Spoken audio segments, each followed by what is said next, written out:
ambos columnistas, amigos de La Razón, pilares de La Razón, porque ustedes son parte de este equipo. Bienvenidos a ambos. Un gusto, Claudia, estar aquí.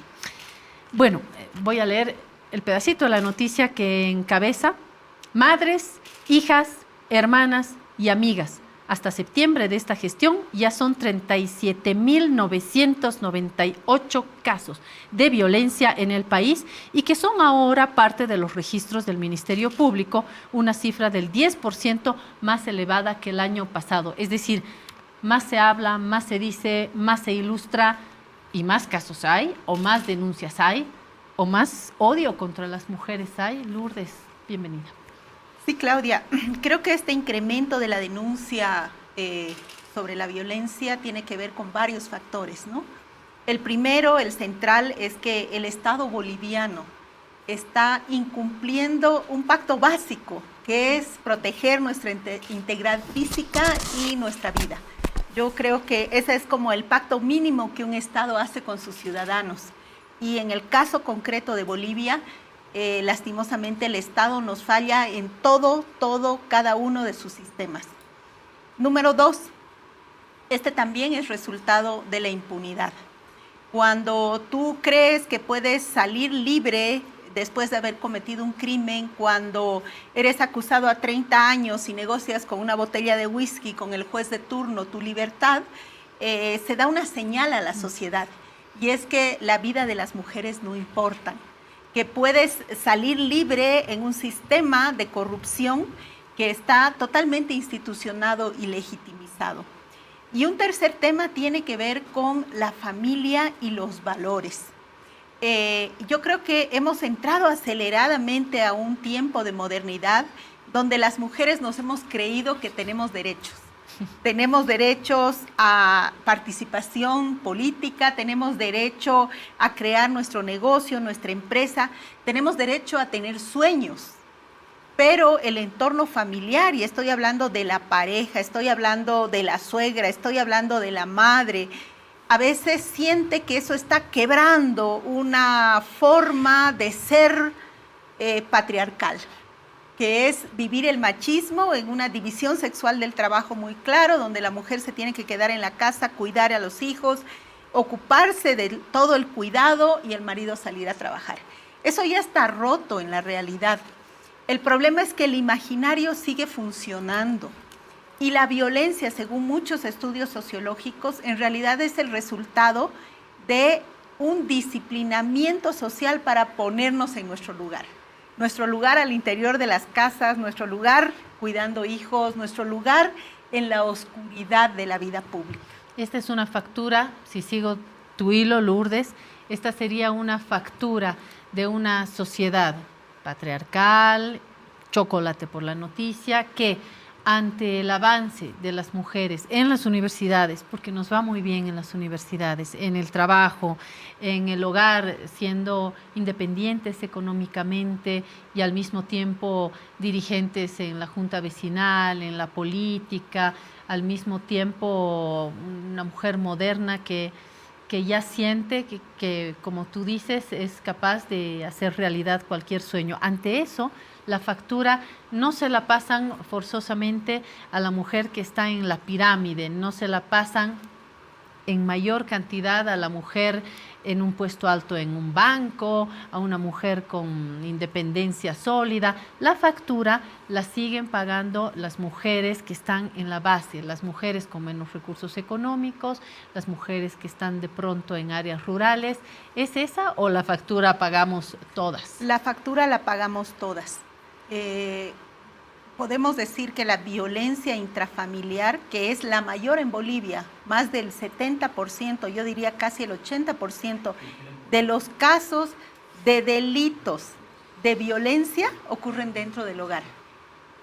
Y lo paga la gerenta de banco, lo paga la mujer que es diputada, senadora, lo pagan mujeres que están en situación de poder y, por supuesto, tal vez de manera más silenciosa y con mucha más vulnerabilidad, lo pagan las mujeres que están en la base.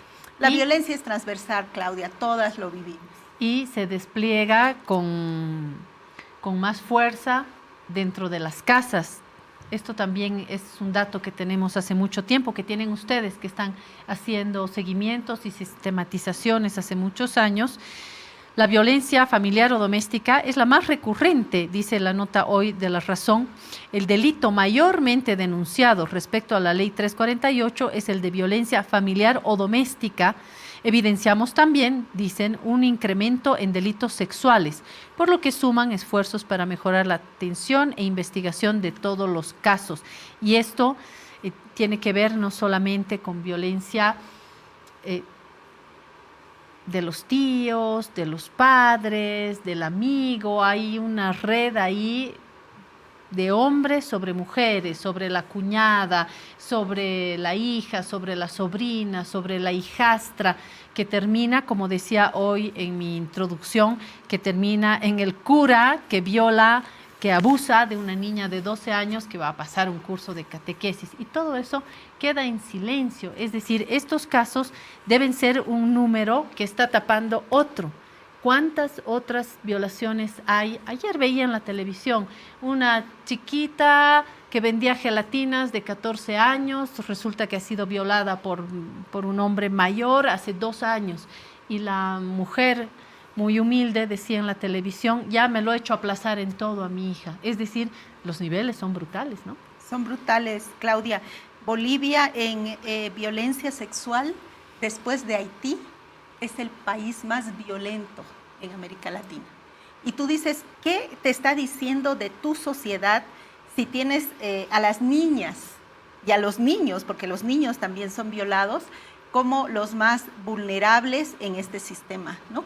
¿Por qué la sociedad no cumple su papel de protegerlos? ¿Por qué el Estado falla, como lo he dicho al inicio, en este pacto básico de proteger tu integridad física, tu integridad psicológica? Porque la violación es un hecho que deja una marca, una cicatriz a las personas de por vida. Y bueno, nosotros venimos dando gritos, diría yo, dando gritos en las calles con las marchas feministas que a veces son criticadas porque garabatean las paredes, dando gritos en esos cerca de casi 40,000 denuncias que hay en lo que va del año de mujeres que están pidiendo ayuda al Estado, porque también sabemos que muchas mujeres que han sufrido feminicidio sistemáticamente habían denunciado previamente y nadie se ocupó de realmente resguardar la vida de esa mujer, ¿no? Y damos gritos también en los medios de comunicación, con datos, con estadísticas, y pareciera que este patriarcado, que este machismo está tan sólidamente construido en nuestra sociedad que no hay ninguna voz que pueda hacerle mella. Está con nosotros también Freddy Morales, columnista también de La Razón, y les voy a preguntar, porque también cometemos el error en los medios de Lourdes habla con Claudia, con Juana, con Virginia, porque es un tema de mujeres, y en realidad es un tema que les toca a ustedes, principalmente a ustedes, esta mitad de la sociedad que está abusando de la otra mitad. Freddy, bienvenido. Gracias, saludos. Disculpen. Claro, somos los malos. No. Hay una permisividad, hay una complicidad, creo, por lo que he llegado mediante la cobertura periodística. Creo que hay una complicidad en este tema para no hacer mucho, ¿no? Para levantar olas, pero que no se hagan mucho. Voy a poner solo un ejemplo que solo menciono porque me parece realmente extraordinario. Hay la ley de violencia contra la violencia política, aprobada en el gobierno del Movimiento al Socialismo, con gran participación de las organizaciones y ONGs y organizaciones de mujeres, de la sociedad civil, como suele decirse. Y me encuentro un día en un seminario, ¿no? Que se hablaba de este tema. Me encuentro con la gran denuncia de que no se hace nada contra quienes atentan contra las mujeres que ejercen un cargo público. Y nada, no hay un proceso. Creo que en 6 años o algo así que tiene la ley, 8, se han resuelto 3 casos, que no hay algunas instancias todavía para que funcione ese mecanismo que dice la ley para someter a proceso, para castigar a quienes realizan estas agresiones a las mujeres. Bien, voy y leo la ley. ¿Saben qué dice la ley? Que en el caso de que el agresor, estamos hablando de una persona masculina, que el agresor pone dos instancias, agresiones graves y agresiones leves. En el caso de las agresiones graves, son un chiste, las agresiones graves. Pero dice que las agresiones graves se van a castigar con 1 mes de suspensión sin derecho a sueldo del agresor. Pero es una broma. Y ahí no termina la broma, la mala broma. Sino que además esa ley dice que inmediatamente el otro artículo de la ley dice, pero además tienen, para que se aplique ese mes de suspensión contra los agresores por delitos, agresión política de género, además deben ocurrir estas otras agravantes. Entre las otras agravantes está que se provoque el aborto de la mujer que ha sido agredida por motivos políticos. Entonces, uno lee eso, uno ve esa cuestión y uno dice, ¿y dónde estábamos nosotros, los medios? ¿Y dónde estaban las ONGs que trabajan con el tema de mujeres y violencia? ¿Y dónde estaba el resto de la sociedad? Y un montón de ¿y dónde estaban las parlamentarias en ese momento?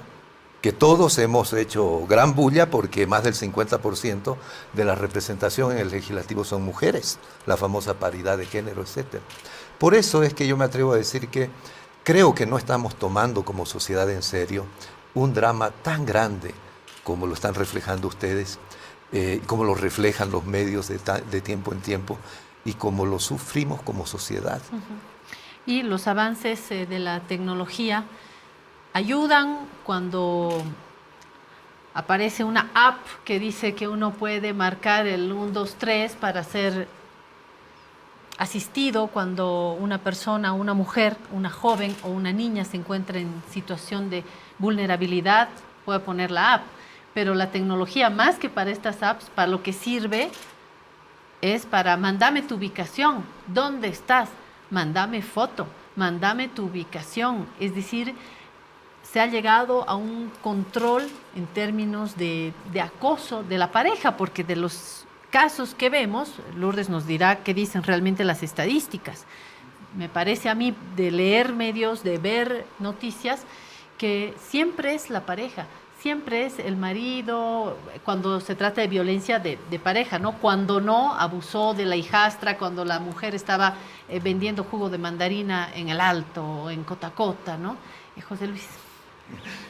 Gracias, Claudia, me da gusto estar en tu programa, en esta casa. Saludo a Lourdes y a Freddy. Como bien decía Lourdes, el Estado está fallando en garantizar el derecho más elemental, que es el derecho a la vida, en este caso de las mujeres. Pero también creo que no, falla la sociedad, fallan las escuelas, fallan las iglesias, fallan los sindicatos, fallan los medios de comunicación y fallan las organizaciones políticas. Porque una de las facetas deplorables de la violencia, como bien señalaba Freddy, es la violencia política. Es una epidemia, es una epidemia. Ya para las mujeres es muy difícil y hay muchas barreras y murallas para el acceso al campo público político, y cuando acceden, el nivel de acoso y violencia política contra las mujeres es de tal nivel que es como decir, ustedes no pertenecen aquí, ustedes están accidentalmente o porque hay una ley que les ha hecho que lleguen, pero no van a durar, tienen que irse. Y el nivel de agresividad es tan grande que efectivamente hay un problema. Bolivia tiene una normativa avanzada, yo creo que es avanzada y es reconocida en la región con todos estos problemas que pueda tener, pero otra vez el gran problema es el reconocimiento del derecho a la norma versus el ejercicio o el no ejercicio. Hay una gran brecha y tenemos una norma avanzada contra el acoso y la violencia política, pero como castigo cada vez también aumentan los casos y las denuncias de acoso y violencia política, con el agravante de que pueden haber muchas denuncias, pero las sanciones no existen. Más bien resulta que en lugar de sancionar al agresor, se empieza a acosar más a la víctima y se la persigue, se la expulsa del partido, o se la castiga, o no se le da su salario, etcétera, etcétera. Entonces es un tema serio, es un tema integral que tiene que ver con una serie, por supuesto, de variables estructurales, pero es un tema en el que realmente no estamos, se ve claramente que no estamos haciendo Y José lo Luis, suficiente. ¿qué dicen los números? Me imagino que el ámbito electoral, el órgano electoral debería sistematizar o tiene sistematizado. Son en determinados partidos, es más en el campo, es más en universos municipales, es en universos parlamentarios, es arriba, ministras, ministros, es en el más, es en el menos, es en comunidad ciudadana, ¿dónde se está acentuando este tipo de violencia? En general, las mayores denuncias de casos de acoso y violencia política se dan a nivel local, ¿no? En municipios sobre todo. También, por supuesto, hay a nivel departamental, a nivel nacional. El Tribunal Supremo Electoral 2017 aprobó un reglamento para el trámite y el procedimiento para hacer las denuncias. Ninguna mujer debería renunciar o ser forzada a renunciar si no lo ha hecho voluntariamente. Se tendría que ir y llevar su renuncia. No es que aparece una carta y la sacan de mala manera de su cargo público. Pero claramente no ha sido suficiente ese reglamento. Debería haber la institucionalidad en las gobernaciones, en los gobiernos municipales para tramitar estas denuncias. Ni hablemos del sistema judicial cuando llega a esas instancias. Y tiene que ver también con prácticas políticas, ¿no? Con cultura política, esta idea de la gestión compartida, donde a mitad de mandato se supone que asume el suplente. Claro, cuando el suplente es hombre, asume y se obliga a que la mujer renuncie, a veces de muy mala manera. Cuando la suplente es mujer, no pasa nada. El titular hombre sigue ejerciendo el mandato. Entonces hay un problema serio. Simbólicamente también nos hemos enterado hace poco a un alcalde que no quería negociar, le han dicho, no quiere negociar, lo han agarrado del cuello y le han puesto una pollera, es decir, te pongo una pollera como símbolo de mujer, de chola, y ya, ¿para qué más insulto, no es cierto? Voy a terminar este tema con dos escalas. Primero, de las violencias, ¿no? Tenemos violencia familiar o doméstica, con más de 29.000 casos, abuso sexual 2.600 prácticamente, violación niño, adolescente, más de 2.000 casos, violación 2.137, estupro 1.263, ha incrementado, como les decía, en 33.9 respecto del 2021. Los datos señalan que la mayor incidencia está y voy a hacer también la recapitulación de los departamentos, más violencia, Santa Cruz, le sigue La Paz, le sigue Cochabamba, le sigue Tarija, Potosí, Chuquisaca, Pando, Oruro y Beni. Tendrá que ver también la concentración poblacional, lo que no deja de apuntar a estas principales ciudades, departamentos, como los nidos pues de la violencia, ¿no? Santa Cruz, La Paz y Cochabamba, en ese orden, el triángulo de la violencia. Para cerrar, Lourdes, porque quiero hablar de otras violencias también. Así es, Claudia. Yo creo que ha sido un gran avance que las mujeres se atrevan a denunciar. Y el resultado que ves es justamente esa masiva denuncia de esta, como José Luis lo ha llamado, epidemia social respecto a la violencia. Ya no podemos esperar más para que el Estado reaccione. Llevamos casi año y medio esperando una reforma a la Ley 348. Llevamos una serie de promesas incumplidas del sistema judicial en términos de agilizar y facilitar la justicia para las mujeres en la denuncia. Y sobre todo yo pongo el eje y la atención en las familias.